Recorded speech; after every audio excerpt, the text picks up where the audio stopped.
एक ही औरत के पास जाते, पूरे साल उससे मिलते, जिना करते उसके साथ, और जब इस औरत के कोई बच्चा पैदा होता तो ये सबों को बुलाती, जितने लोग इसके पास गए होते ये सबको बुलाती और कहती, तुम भी आए मेरे पास, तुम भी आए, तुम भी आए, तुम भी आए, तुम सबने मेरे साथ क्या किया ये तुम सबको मालूम है।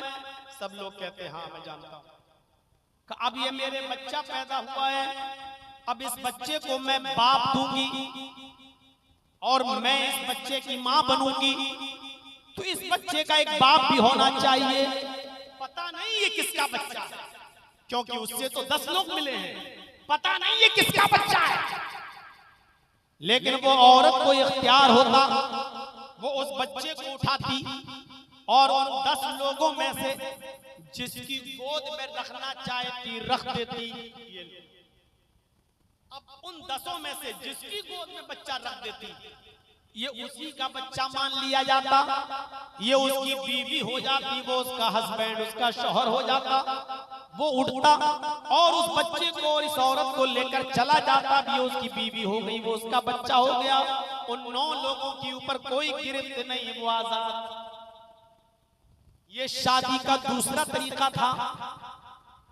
इस तरीके से शादियां होती थी मोहम्मद रसूलुल्लाह के आने से पहले, नबी के इस दुनिया में आने से पहले इस तरीके से शादियां होती थी।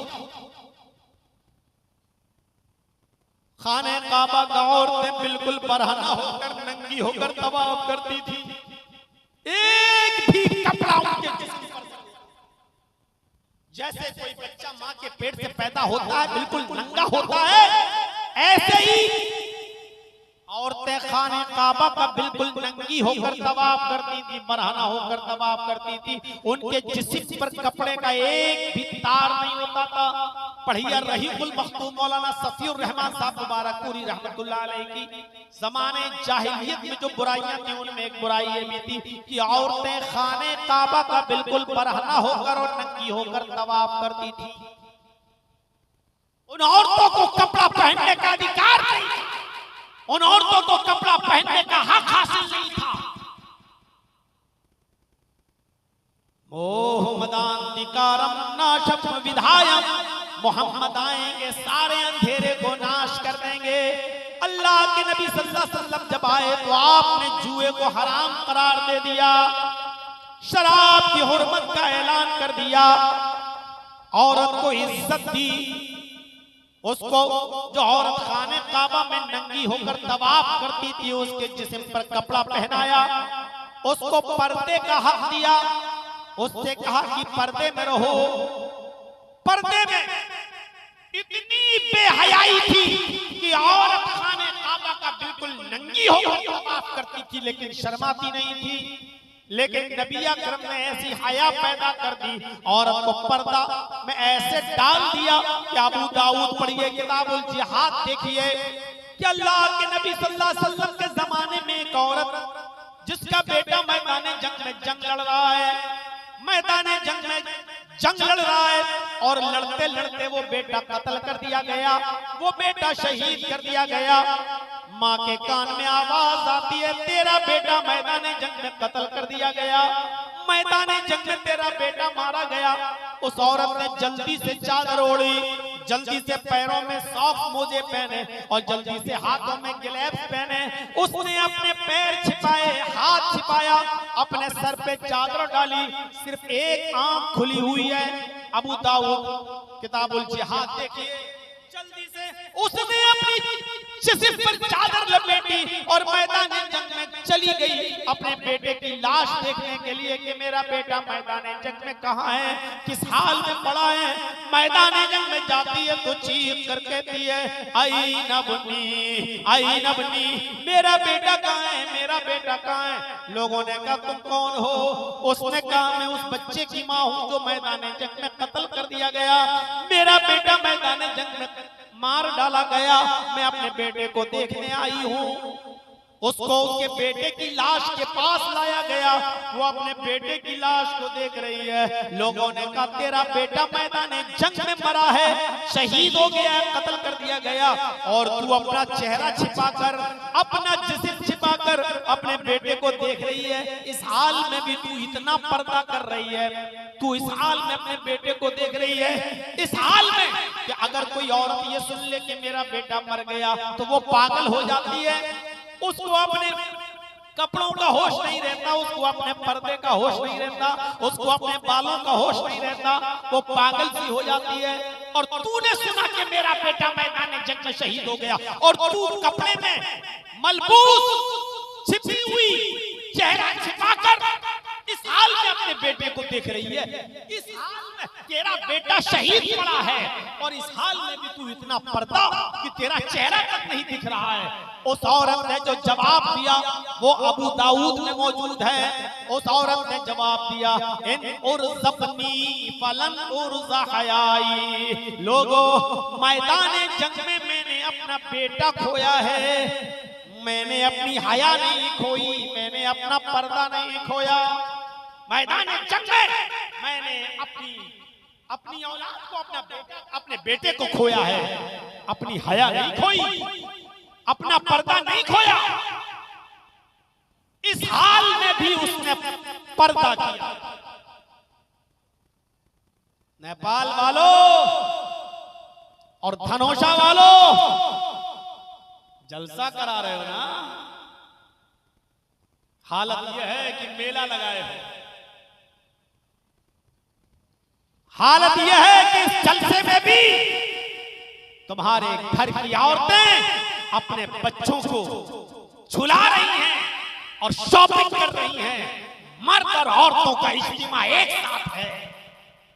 मैदान जंग में उसका बेटा शहीद, इसके बावजूद वो अपना चेहरा नहीं खोल रही है। अपनी औरतों को पर्दा कराओगे? ये हया हमारी औरतों में कहां से आए? आज तो ईद का दिन है औरतों के लिए, हमें मर्द खामोश नजर आ रहे हैं लेकिन औरतों की आवाज अभी तक स्टेज पे आ रही है। ये खामोश रहने वाली कौम नहीं है। और जलसे में तो इनका इंतजाम इतना करीब करना ही नहीं चाहिए। रेडियो का बटन बंद करो, रेडियो तो बंद हो जाएगा, लेकिन औरत इतनी बड़ी मुसीबत है कि लाख इसका थूथड़ा बंद करो, होने वाला नहीं। आज तो मौका मिला है इनको अपनी साड़ी दिखाने का, अपना कपड़ा दिखाने का, अपनी चप्पल दिखाने का, अपना दुपट्टा दिखाने का, अपना मेकअप दिखाने का। आज तो मौका मिला है। ईद के दिन भी इतनी खुशी नहीं होती होगी जितनी आज जलसे में होती होगी। माशाअल्लाह।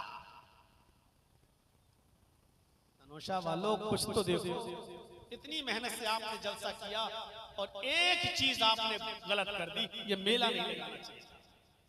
बस जलसे में मेला होगा तो आप क्या समझेंगे कि वहां दीन के लिए लोग जलसा सुनने आएंगे? मेले में मैं नहीं जानता हूं कि आपके हाल क्या है। बिहार के जलसों में मैंने देखा है, कटिहार, पूर्णिया, हरिया, मेले और ठेलों की वजह से उन जलसे इतनी बुरी तरीके से खिलाफ हुए हैं कि कई जलसों में मैंने देखा कि जलसा खत्म होने के बाद लड़के और लड़कियों को पकड़ा गया खेतों में से, मेलों में से, और बाकायदा उनको बिठाया गया है। सुबह होकर उनकी पंचायतें बिठी हुई हैं, बिठाई गई हैं, उनको क्या सजा दी जाए, रंगे हाथ जलसों में पकड़ा गया है। ये मेले लगाओगे तो बेपर्दगी फैलेगी, बेहयाई फैलेगी, बेशर्मी फैलेगी। आप क्या समझते हो कि औरतें चूड़ियां खरीदने नहीं जाएंगी मेले में? जलेबियां भी खरीदेंगी और वहां जाएंगी जहां मर्दों की भीड़ ज्यादा होगी। क्या जरूरत है? मैं एक मिसाल देता हूं, बहुत भौंडी मिसाल, नहीं देना चाहिए लेकिन क्या करूं, दिल नहीं मानता, दे देता हूं। जैसे एक कुतिया के पीछे 10-10 कुत्ते लगे रहते हैं ना, यही हाल जलसों का भी हो चुका है। एक एक लड़की के पीछे 10-10 हमारा कुत्ते घूम रहे हैं।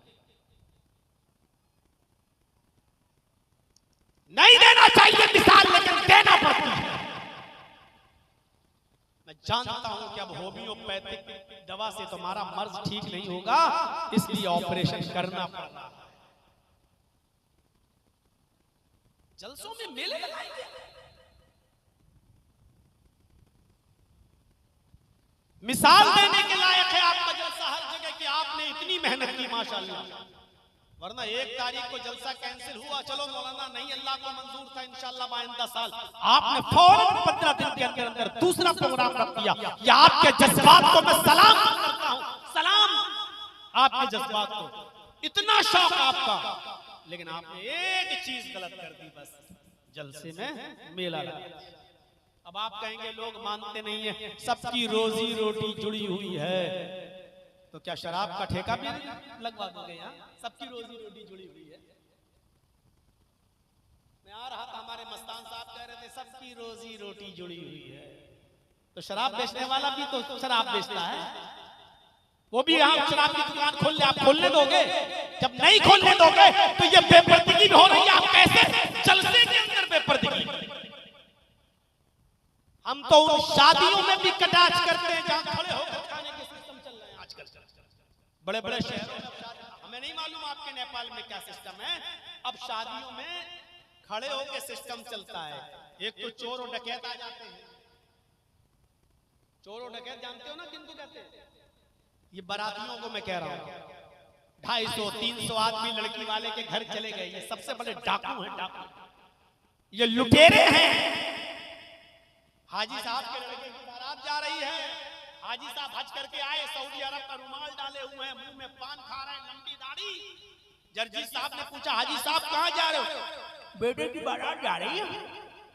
मुंह में पान, बेटे की बारात जा रही है, बारात 300 आदमी जा रहे हैं बारात। ये 300 बाराती नहीं, लुटेरे हैं, लुटेरे, ये डाकू हैं जो लड़की वाले के घर लूटने जा रहे हैं, खाने नहीं ठूसने जा रहे हैं। लगेगा बुरा, लगता रहे। क्यों जाते हो भाई लड़की वाले के घर? क्या हक है तुम्हारा? साहब दावत मिली है, लड़की वाले ने दावत नहीं दी है, दावत लड़के वाले ने दी है, लड़के के घर खाओ ना। नहीं साहब, लड़की के बाप ने कह दिया था लड़के के बाप से कि आप 300 आदमी ला सकते हो, तो हम लड़की के बाप की मजबूरी को उसकी इजाजत कह रहे हैं? शर्म नहीं आती? तुमने कहा था कि हमारे रिश्तेदार सब जोड़कर 250-300 बन रहे हैं, तब उसने इजाजत दी कि ले आओ। तुम लड़की के बाप की मजबूरी को इजाजत कहते हो, शर्म नहीं आती? उस 300 आदमियों को खिलाने के लिए बकरा, चिकन, मटन, मछली, मुर्गा, अंडा, नाश्ता, ये सब कराने के लिए उसने बैंक से लोन लिया है। 30 सालों से जर्जी तकरीरें कर रहा है, 30 सालों से। ऐसे ऐसे घरानों को जानता हूं, ऐसे ऐसे घरानों को जानता हूं मेरे भाइयों, जिन्होंने अपनी बेटियों की शादी पर लोन लिया। उन्होंने 300-400 बारातियों का पेट भर दिया, उनको उनकी मर्जी के मुताबिक chicken, mutton, fish fry item सब नाश्ता करा दिया। बैंक का लोन अदा करने के लिए, बैंक का कर्जा अदा करने के लिए उन्होंने अपने 20 साल खत्म कर दिए। पता चला अब तक उन्होंने जो पैसा जमा किया वो सूद था, अभी जो रकम ली थी वो बाकी है। 20 साल के बाद भी वो आज भी मेरे भाइयों अपनी बेटियों के नाम पर कर्ज लिया हुआ बैंक का अदा नहीं कर पा रहे हैं। 20 साल से जो जमा किया है वो सूद में गुजर गया, मूलधन अभी बाकी है। ओ बेगैर तो लड़की वालों के यहाँ किस मुंह से खाने चले जाते हो? तुम्हारा कलेजा कितना बड़ा है? तुम लड़की के घर बैठकर कैसे अपने हलक से पानी उतार लेते हो? तुम चिकन और मटन का आइटम कैसे उतार लेते हो? तुम्हारे पेट में जाने के बाद कैसे वो हजम हो जाता है? तुम्हारी गैरत क्यों नहीं जागती? तुम्हें शर्म क्यों नहीं आती? तुम लड़की वाले के यहाँ कैसे खा लेते हो? तुम्हें हया क्यों नहीं आती? तुम्हें शर्म क्यों नहीं आती? आज भिगो भिगो के मारूंगा तुम्हें। क्या ठूस लेते हो शर्म नहीं? कैसे तुम्हारी अरे मौलाना साहब हम क्या ठूस लेते हैं, मौलवी साहब भी तो ठूस लेते हैं। मौलवी तो सबसे पहले चला जाता है साहब, उसको तो 1000 रुपया मिलेगा निकाह पढ़ाने का। अब तो ज्यादा हो गया ना, कितना 10,000 कितना 12 नेपाली 12।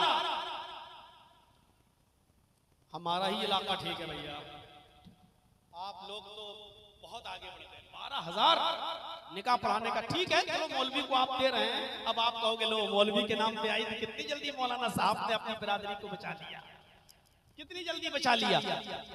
मेरे भाइयों मैं इसको बचा नहीं रहा हूं, मैं ये कह रहा हूं इन सारे उलमा को अब मीटिंग करनी चाहिए और तय कर लेना चाहिए कि जिस जगह पर ये 200, 250, 300 आदमियों की बारात होगी उस जगह हम निकाह पढ़ाने नहीं जाएंगे। ये बारात का सिलसिला खत्म होना चाहिए, जहेज की डिमांड खत्म होनी चाहिए। जिस जगह पता चल जाए कि लड़के वाले ने बाइक मांगी है, मौलवी को चाहिए उस जगह निकाह न पढ़ाए, नहीं पढ़ा। मौलाना साहब मैं नहीं जाऊंगा, दूसरा पढ़ा देगा, उसका बाइकाट करो जो दूसरा पढ़ाने। ये चीज होनी चाहिए। शादियों को आसान करो। अल्लाह के नबी जनाब मोहम्मद रसूलुल्लाह सल्लल्लाहु अलैहि वसल्लम ने इन तमाम चीजों में आसानियां पैदा फरमाई। ये दीन जहां दीन तौहीद है, ये दीन जहां दीन रिसालत है, ये दीन जहां देरों को और बुराइयों को खत्म करता है, ये दीन जहां बेशर्मियों बेहयाई को खत्म करता है, ये दीन वहीं पर आसानियां भी पैदा फरमाता है। आसानी पैदा करो, आसानी। अल्लाह के नबी सल्लल्लाहु अलैहि वसल्लम के पास एक औरत आई, और सुनो नौजवानों, हंसी तुम्हें हंसी। एक औरत आई और आकर बैठ गई। बुखारी की रिवायत किताबुन निकाह। अल्लाह के नबी ने कहा कैसे आना हुआ? वो कहती है आपसे निकाह करना चाहती है। कहती है कि मैं अपने आप को पेश कर रही हूं आपके लिए, मैं आपसे शादी करना चाहती हूँ। आप चुप हो गए। उस औरत ने दूसरी बार कहा अल्लाह के रसूल मैं आपसे निकाह करना चाहती हूँ। आप फिर खामोश। उसने तीसरी बार कहा अल्लाह के रसूल मैं आपसे निकाह करना चाहती हूँ। आप तीसरी बार भी खामोश। वहां बहुत से सहाबा बैठे थे। एक सहाबी ऐसे ही बोले जैसे मैं बैठा हूँ आपके सामने और आप बैठे मेरे सामने, ऐसे अल्लाह के नबी के सामने चंद सहाबा बैठे थे। उनमें से एक सहाबी को जरूरत थी शादी की, तो उन्होंने कहा अल्लाह के रसूल वो आपसे बार बार कह रही है मैं आपसे निकाह करना चाहती हूँ, आप कुछ बोल ही नहीं रहे हैं। अगर आपको जरूरत नहीं है तो मेरा करा दीजिए। अगर आपको जरूरत नहीं है तो मेरा करा दीजिए, मुझे तो जरूरत है। अल्लाह के नबी ने कहा अच्छा तुम्हें जरूरत है निकाह की? कहा देखो मैं तो नहीं कर सकता हूँ, लेकिन अगर तुम करना चाहते हो तो मैं इससे बात करता हूँ।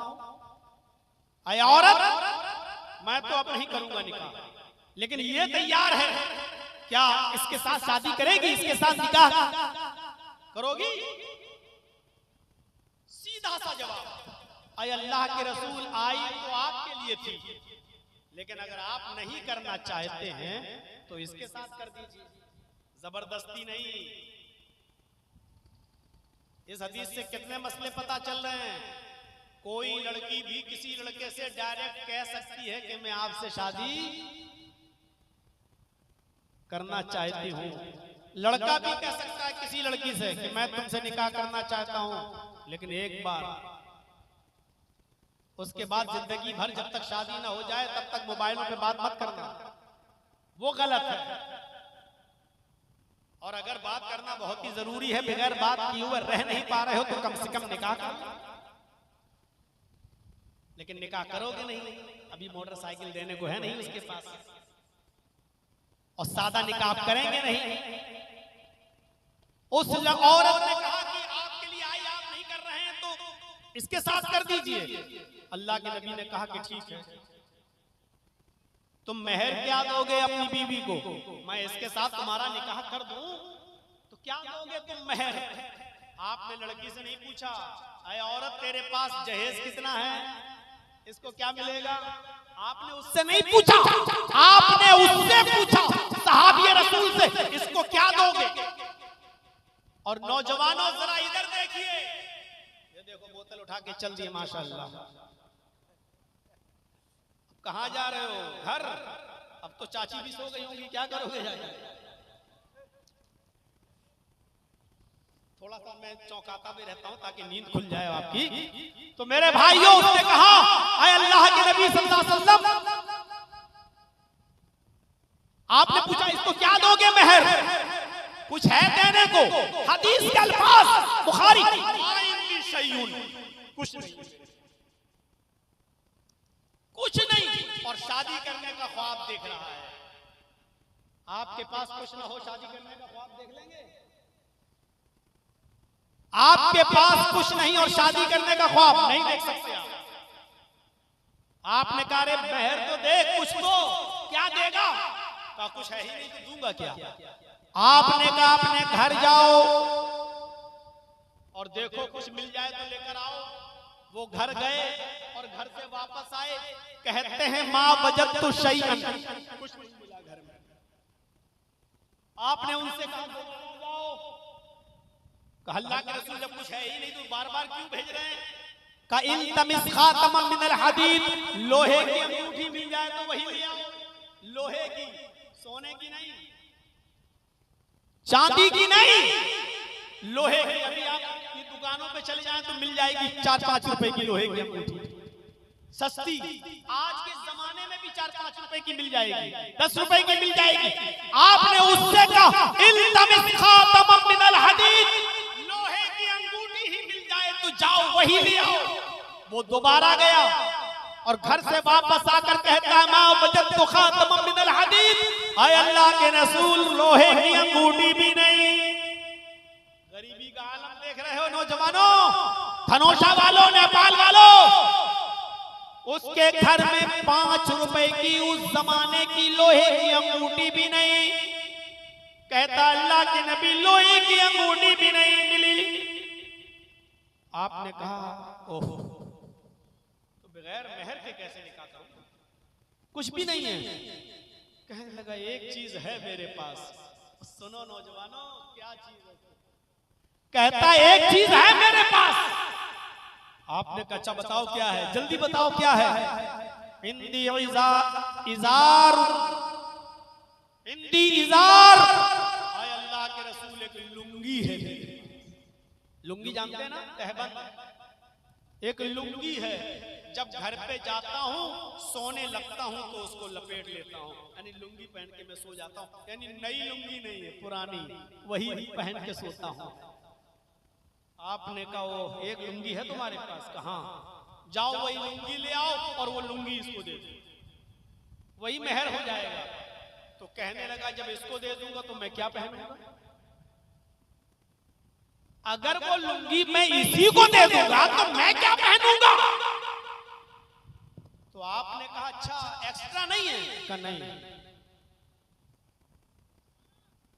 आधी दे दो। अब बताओ एक लुंगी का भी आधी लुंगी कर देगा, फाड़ कर 2 टुकड़े कर देगा तो किस काम की? कहने लगा अल्लाह के रसूल उस लुंगी को आधा आधा कर दूंगा, आधी अपने पास रख लूंगा, आधी उसको दे दूंगा, कम से कम बिछाकर बैठने के काम तो आ जाएगी आधी। आपने कहा आधी में वो क्या कर लेगी? आधी तेरे किसी काम की नहीं और आधी उसके भी किसी काम की नहीं। आधी तो नहीं, अगर देना तो पूरी दे। बोला पूरी तो नहीं दे सकता। अल्लाह के नबी ने फरमाया अच्छा ये बताओ कुरान तुम्हें कितना याद है? इस गरीब घर में शादी हो रही है। आपने कहा कुरान कितना याद है? कहने लगा अल्लाह के नबी सूरह मुल्क याद, सूरह क़यामा याद, सूरह दहर याद, सूरह हाक्का याद, सूरह नबा याद, सूरह दहर याद, सूरह जुमा याद, सूरह मुनाफिकून याद। मुझे ये सूरत याद। आपने कहा नौजवान तुझे इतनी सूरतें याद हैं? कहने लगा हाँ। क्या ये सूरतें तू तू अपनी होने वाली बीवी को याद करा देगा? क्या ये सूरतें तू अपनी इस औरत को, अपनी बीवी को सिखा देगा? कहने लगा हाँ।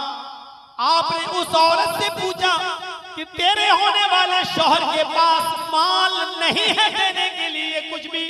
अगर यही सूरतों को मैं मेहर बना दूं और तेरा ये शौहर कुरान की इन्हीं सूरतों को मेहर बना दूं और वो तुझे ये सूरतें सिखा दे, तो क्या ये मेहर तुझे कबूल है? कुरान की इन्हीं सूरतों को तू क्या अपना मेहर मानने के लिए तैयार है? कहने लगी कि अल्लाह के नबी, जिस औरत के निकाह में कुरान की ये सूरतें मेहर बन जाए, उससे ज्यादा बाबरकत और पाकीज़ा निकाह किसका हो सकता है? मुझे मंजूर है। आपने उसी वक्त उस औरत का निकाह पढ़ा दिया, उस सहाबी का निकाह पढ़ा दिया और वहीं से रुखसती हो गई। उस औरत का बाप नहीं था, उस औरत का भाई भी नहीं था, इसलिए अल्लाह के रसूल खुद उसके वली बन गए, खुद उसके वली बन गए। औरत बगैर वली के निकाह नहीं कर सकती, जायज नहीं है। इसलिए जितनी शादियां कोर्ट में होती हैं वो सब हराम और नाजायज है। जो शादियां भाग कर की जाती हैं, लड़का लड़की भाग गए, दूसरे गांव चले गए और दूसरे गांव का हाजी साहब वो लड़की के बाप बन गए। बेटा तो हमने अपना बेटा बना लिया। ये तेरे बनाने से बेटी नहीं हो जाएगी बेगैरत, ये हाजी कहलाता है तू। इससे बेहतर था कि तू मर जा, लेकिन हाजी शर्म नहीं आती तुझे? एक भागी हुई लड़की का बाप बनते हुए तुझे शर्म नहीं आती? धनोषा से कोई लड़का और लड़की दोनों भाग गए और मान लीजिए बढ़नी सिद्धार्थ नगर, झंडा नगर पहुंच गए और वहां किसी गांव में पहुंच गए। वहां का एक बुढ़ा आदमी, वो हाजी साहब, नमाजी साहब, वो कहने लगे मैं इस लड़की का बाप बन गया हूं। मस्जिद के मौलाना से कहा चलो ठीक है निकाह पढ़ा दो मैं, और मौलाना साहब ने निकाह पढ़ा दिया। उस मस्जिद में ही नहीं, अगर ऐसी भागी हुई लड़की का निकाह खाने काबा में भी अगर पढ़ाया जाए और ऐसा फर्जी बाप, चाहे वो एक नहीं 1,00,000 मर्तबा भी हज कर लिया हो, उसके बाद बाप बनकर, डुप्लीकेट बाप बनकर इजाजत देता हो और मस्जिद नबवी में या खाने काबा में भी निकाह पढ़ाया गया हो, अल्लाह की कसम इसके बावजूद वो लड़की हलाल नहीं होगी, वो निकाह हलाल नहीं होगा। वो दोनों जिनाकार होंगे। जितने भी बच्चे पैदा होंगे वो सारे बच्चे हरामी, नाजायज औलाद कहलाई जाएगी। वो बच्चे हरामी कहलाए जाएंगे, वरासत से वो बच्चे हक नहीं पाएंगे। मेरे भाइयों, इसलिए हलाल रिश्ते करिए, हलाल। ये भागकर शादी, कोर्ट मैरिज कर ली, नहीं होगा जब तक लड़की का वली तैयार है। लड़की का वली उसका बाप है, अक्लमंद है, दानिशमंद है, होश में है, हवास में है, तो अपने बाप की मौजूदगी में चचा भी इजाजत नहीं दे सकता। बाप ही वली बनेगा। हाँ, बाप अगर पागल है, मजनू है, दीवाना है या बीमार है और उसको कोई दिमाग काम नहीं कर रहा या बाप मर गया, तब लड़की का चचा वली बनेगा, उसका भाई वली बनेगा। बाप नहीं है, भाई नहीं है, कोई नहीं है, या लड़की माँ बाप छोड़कर इस्लाम ले आई, माँ बाप ने उसको घर से बेदखल कर दिया, वो अकेली है, इस्लाम ले आई, तो निकाह पढ़ाने वाला काजी उसका वली बनेगा, लेकिन बगैर वली के निकाह नहीं करेगी। वली उस वक्त भी चाहिए, चाहे वो कोई भी हो। अगर वो गैर मुस्लिम से इस्लाम लाती है तो उसका भी वली चाहिए, उसका बाप इजाजत नहीं देगा, ये इस्लाम छोड़ने के लिए तैयार नहीं है, तो जर्जीस साहब अगर निकाह पढ़ाएंगे तो जर्जीस उसके वली बनेंगे, लेकिन वली के बगैर फिर भी औरत निकाह नहीं कर सकती है, उसको उस वक्त भी वली पड़ेगी। समझ लिया? हमारे इंडिया की तरह नहीं, अब तो गैर मुस्लिमों के साथ एक साल में 10,000 लड़कियां पूरे हिंदुस्तान के अंदर, इंडिया का ये परसेंटेज सामने आया है।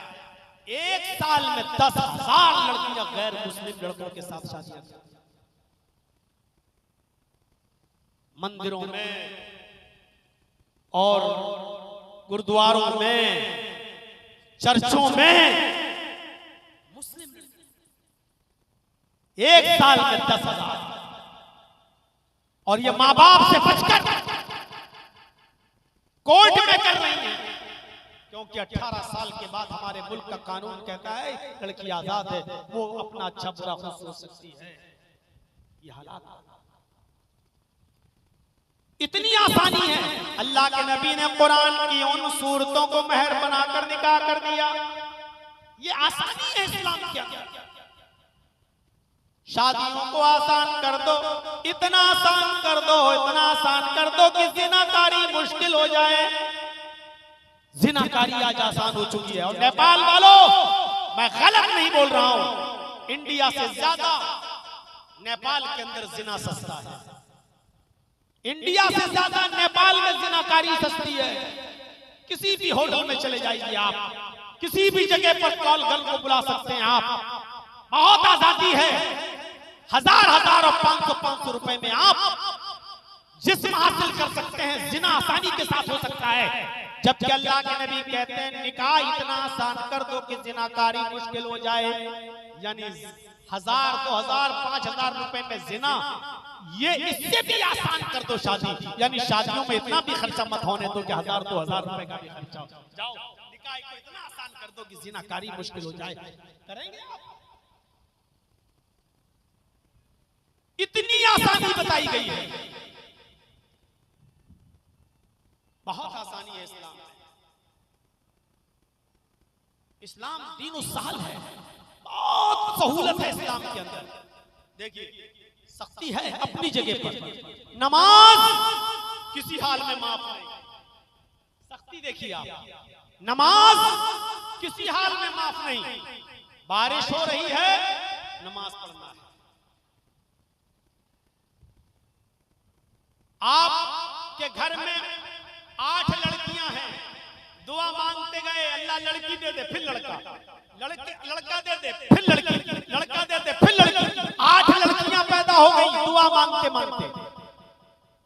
अल्लाह ने अब सुन ली, एक लड़का दे दिया। कितनी खुशी हुई। 8 लड़कियों के बाद एक लड़का, कितनी खुशी हुई।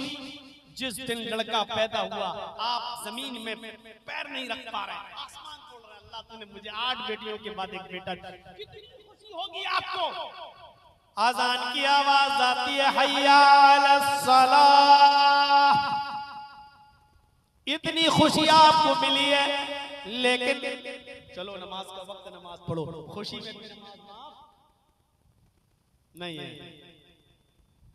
8 लड़कियों के बाद एक लड़का मिला।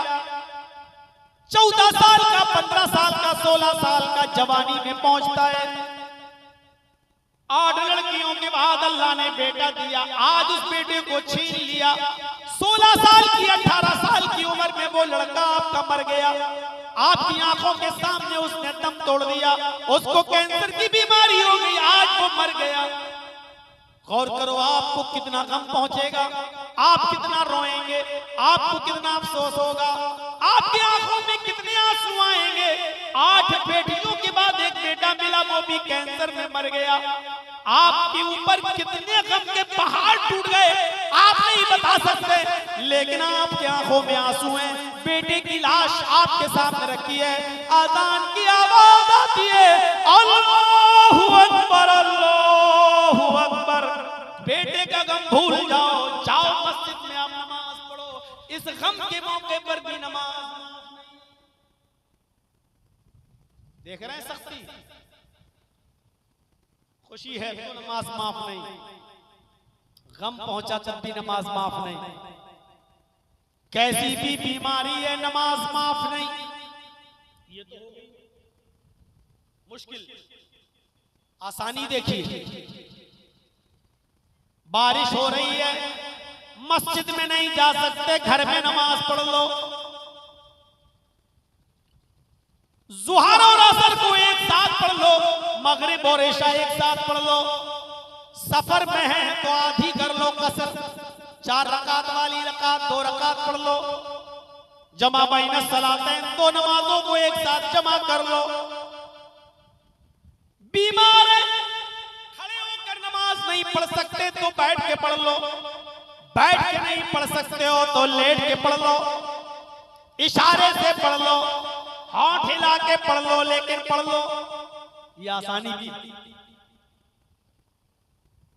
सहूलत भी बहुत है। एक सहूलत और बताओ, इस्लाम के अंदर देखिए आसानी कितनी है। एक सहाबी आए, सुनो मेरे भाई, बड़ा दिलचस्प वाकया। एक सहाबी आए और आकर अल्लाह के नबी के पास बैठ गए। आपने कहा क्या हुआ, मुंह लटकाए बैठे हो, अफसोस में बैठे हो, गम के मारे हो, क्या बात है, टेंशन है, कुछ परेशानी, क्या बताओ। हलक तो या रसूल अल्लाह, मैं हलाक हो गया, अल्लाह के नबी मैं नष्ट हो गया, मैं बर्बाद हो गया। आपने कहा क्या हुआ, बर्बाद कैसे हो गए, हुआ क्या। अल्लाह के नबी, रोजे की हालत में मैंने अपनी बीवी से हम बिस्तरी कर ली। सुनिए आसानी देखिए मेरे भाइयों, आपको हंसी आएगी। अल्लाह के नबी, रोजे की हालत में मैंने ऐसा काम कर लिया, मैं रोजे से था और बीवी से मिल लिया। आपने कहा चलिए बीवी थी तुम्हारी कि हाँ, कहा कि कफारा अदा करना हो, प्रायश्चित, पनिशमेंट, सजा का क्या है अल्लाह के रसूल बताइए। आपने कहा एक गुलाम आजाद करो। सुन रहे ना, रोजे की हालत में, रोजे की हालत में अगर कोई शख्स अपनी बीवी से हम बिस्तरी कर ले तो उसकी सजा ये है। अगर शौहर की मर्जी थी और बीवी की मर्जी नहीं थी, शौहर की मर्जी थी और बीवी की मर्जी नहीं, बीवी मना कर रही थी लेकिन शौहर नहीं माना, तो सिर्फ शौहर ये सजा भुगतेगा, बीवी नहीं। लेकिन अगर बीवी की भी मर्जी थी, मियां और बीवी दोनों ने अपनी रजामंदी के साथ रोजे की हालत में हम बिस्तरी कर ली, तो ये सजा भुगतेंगे, शौहर भी और बीवी भी। अब सुन लीजिए, अल्लाह के नबी ने कहा कि पनिशमेंट है, सजा है, का क्या, का एक गुलाम आजाद करो। उस जमाने में गुलाम खरीदे जाते थे, बेचे जाते थे, तो आपने कहा एक गुलाम को खरीदो, करो। कहने लगा अल्लाह के रसूल, गुलाम को खरीद के आजाद करो। कहा हाँ। आपने कहा, उस सहाबी ने कहा अल्लाह के रसूल, पूरी जिंदगी मुझे दूसरे की गुलामी करते हुए हो गई, मैं खुद दूसरे की गुलामी करता रहा, मेरे पास इतना कहां है कि मैं गुलाम खरीद के आजाद करूंगा। मेरे पास ये ताकत नहीं है, मैं गुलाम खरीद के आजाद नहीं कर सकता, मेरे पास इतनी वसाअत नहीं, इतनी इस्तिताअत नहीं। अल्लाह के नबी ने फरमाया अच्छा तो बचोगे नहीं, दूसरा ऑप्शन भी है। अगर तुम्हारे पास गुलाम आजाद करने की ताकत नहीं है तो 60 रोजे रखो। 60 रोजे, 7 नहीं, 5 और 2 7 नहीं, 50 और 10 60। कितने रोजे रखो, 60। ये रोजा तो खराब हो ही गया। जिस रोजे में आपने अपनी बीवी के साथ हम बिस्तरी कर ली, ये रोजा खराब, ये तो पूरा करना ही है, इसकी तो कज़ा करना पड़ेगी, बाद में रखना पड़ेगा। इसके अलावा 60 रोजे और 60, और वो भी कंटिन्यू, रेगुलर, तसलसल के साथ, पैदर पे, मुसलसल, बीच में एक दिन का भी गैब नहीं होना चाहिए, एक दिन का भी गैब नहीं होना चाहिए। 55 रोजे आपने रख लिए, 50 और 5 55 आपने रख लिए, थक गए, अच्छा एक दिन और सस्ता लेते, एक छोड़ दूंगा, कल 5 रह गए, मैं कल सस्ता लूं, उसके बाद पूरे कर लूंगा 5, एक दिन रेस्ट कर लूं। जहां आपने एक दिन का रेस्ट किया, एक रोजा छोड़ा, 55 रोजे बेकार। अब फिर से 1 से 60, कितनी सख्त सजा है। उसके साथ जो आपकी अपनी बीवी है, उसके साथ हम बिस्तरी कर ली तो, और जो दूसरों के साथ कर लेते हैं वो सोचे, जो दूसरी औरतों के साथ या दूसरी लड़कियों के साथ रोजे की हालत में जिना करें, वो अपने बारे में सोचें। ये अपनी बीवी के साथ अगर जिमा कर रहा है तो उसकी ये सजा है। हाँ, अगर बीमार हो गया, बुखार आ गया, बीमार हो गया, डॉक्टर ने कह दिया नहीं अब रोजा नहीं रख सकते, दवा खाना है, अगर बीमारी की वजह से छोड़ दिया रोजा तो कोई बात नहीं, तो जितने छूट गए उतने कोई बात नहीं, जितने रख लिए हो गए, जितने अब रह गए वो बाद में पूरे कर लो। लेकिन बिला किसी उज़्र के और बिला किसी बीमारी के अगर आपने छोड़ दिया तो अब तक जितने रखे सब बेकार, अब फिर से रखो आप एक से साथ। उज़्र है तो कोई बात नहीं, चलेगा। तो आपने देख लिया क्या कहा, 60 रोजे रखो मुसलसल पे दर पे कंटिन्यू। कहने लगा अल्लाह के नबी कितने का 60, पतला दुबला आदमी था, अल्लाह के नबी ये भी नहीं हो सकता। कहा क्यों? कहा एक रोजा तो रखा नहीं गया, एक रोजा रखा तो देखो अपनी बीवी से हम स्त्री कर बैठा, आप कह रहे हैं 60 रोजा,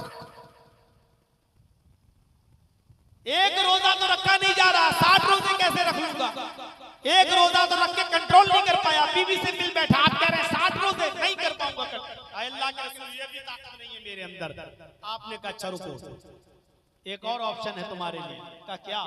का 60 मिस्कीनों को खाना खिलाओ, 60 गरीब फकीर लोगों को, मिस्कीनों को, मोहताजों को खाना खिलाओ। हंसने लगा। आपने कहा क्यों, क्या बात है, 60 मिस्कीनों को खाना भी नहीं खिला सकते? कहने लगा अल्लाह के नबी आप 60 मिस्कीनों को खाना खिलाने की बात कर रहे हैं, आपको मेरा इतिहास मालूम नहीं है, आपको मेरी तारीख नहीं मालूम, आपको मेरा बायोडाटा नहीं मालूम, आपने मेरे बारे में मालूम नहीं किया, मैं मिस्कीन को फकीर को खाना खिला पाऊंगा? अरे सुबह उठ जाऊं तो मेरे घर में नाश्ता नहीं बनता, शाम को कभी भूखा सोना पड़ता है, मेरे घर में 2 टाइम का खाना हमें नहीं मिलता, मेरी बीवी को नहीं मिलता, 60 मिस्कीनों को हम खाना खिलाएं? आए अल्लाह के नबी अगर सुबह खा लूं तो शाम को भूखा सोता हूँ, शाम को खा लूं तो सुबह भूखा उठता हूँ, खुद हमें अपने खाने के ठिकाने नहीं, हम 60 मिस्कीनों को खाना कहां से खिलाएं? 60 मिस्कीनों को खाना भी नहीं खिला सकता हूं मैं। अल्लाह के नबी ने कहा ओह, गुलाम आजाद कर नहीं सकते, 60 मिस्कीनों को रोजे रख नहीं सकते, 60 फकीरों को भी खाना खिला नहीं सकते, यही 3 ऑप्शन है मेरे पास। आपने कहा अच्छा रुको, करता हूं तुम्हारे लिए कुछ इंतजाम। नमाज का वक्त हुआ, आपने सहाबा से कहा ये तुम्हारा भाई है, इसने रोजे की हालत में अपनी बीवी से हम मिस्त्री कर ली है, गुलाम आजाद करने की ताकत नहीं है, 60 रोजे रख नहीं सकता, फकीरों को खाना खिला नहीं सकता, इसके लिए कुछ चंदा करो, कुछ इकट्ठा करो, ये गरीबों में बांट देगा बेचारा, इसका कफारा अदा हो जाएगा। सहाबा किराम चंदा करने लगे, कोई 2 खजूर लाया, कोई 4 खजूर लाया, कोई 10 खजूर लाया। सहाबा किराम ने खजूर का एक टोकरा भर दिया, 15-20 किलो खजूर तैयार, एक पेटी खजूर की तैयार। अल्लाह के नबी ने उसको बुलाया, इधर आओ, ये लो, ये तुम्हारे नमाजी भाइयों ने, ये तुम्हारे साथियों ने तुम्हारे लिए चंदा किया है, जाओ इसको अपने गांव में ले जाओ, अपने मोहल्ले में ले जाओ और अपने कबीले में, अपने खानदान में गरीब लोगों में बांट दो, उनको खिला दो, तुम्हारा कफारा अदा हो जाएगा। फिर हंसने लगा। अल्लाह के नबी ने कहा अब क्यों हंस रहे हो? कहा किसके खजूरों का? कहा अपने गांव में, अपने कबीले में, अपने खानदान के गरीब लोगों को खिला दो, उनमें बांट दो। कहने लगा अल्लाह के रसूल, मैं उस अल्लाह की कसम खा के कहता हूं जिसके कब्जे में मेरी जान है, पूरे खानदान में, पूरे कबीले में, पूरे गांव में मुझसे ज्यादा गरीब कोई है ही नहीं, मेरे पूरे खानदान में मुझसे ज्यादा गरीब कोई नहीं है। जब उसने ये कहा तो अल्लाह के नबी के चेहरे पर मुस्कुराहट आ गई, आप हंस पड़े। आपने कहा अच्छा तुझसे ज्यादा गरीब कोई नहीं है? कहा नहीं। तो तू जा, फिर तू ही खा ले और अपने बीवी बच्चों को खिला दे, तेरा कफारा अदा हो जाएगा, तेरा गुनाह खत्म हो जाएगा। जा मेरे भाइयों, ये इस्लाम में सहूलत है, ये इस्लाम के अंदर कुशादगी है। जिसने जुर्म किया और जिसके लिए कफारा अदा करने के लिए गांव में चंदा हुआ, तो चंदे का मुस्तहिक यही निकला। इतना गरीब आदमी था, तो इस्लाम इस तरीके की सादगी पैदा करता है। तो जिन गरीब बच्चियों के पास कुछ नहीं है देने लेने के लिए, क्या उनका घर नहीं बसेगा? जिन नौजवानों के पास कुछ नहीं है खिलाने पिलाने के लिए, क्या वो बेचारे निकाह नहीं करेंगे? मेरे भाइयों, उनको निकाह करना चाहिए। अल्लाह ताला कहता कुरान में, अगर तुम फकीर फकीर हो गए युगनिहिमुल्लाहु मिन फज़लि, तो अल्लाह तुम्हें अपने फजल से रिज़्क़ देगा, अपने फजल से तुम्हें रोजी रोटी देगा, अल्लाह तुम्हें अपने फजल से गनी कर देगा। ऐ लोगों, तुम निकाह कर लिया करो, अगर तुम फकीर होगे तो अल्लाह तुम्हें गनी कर देगा, अल्लाह तुम्हें गनी कर देगा।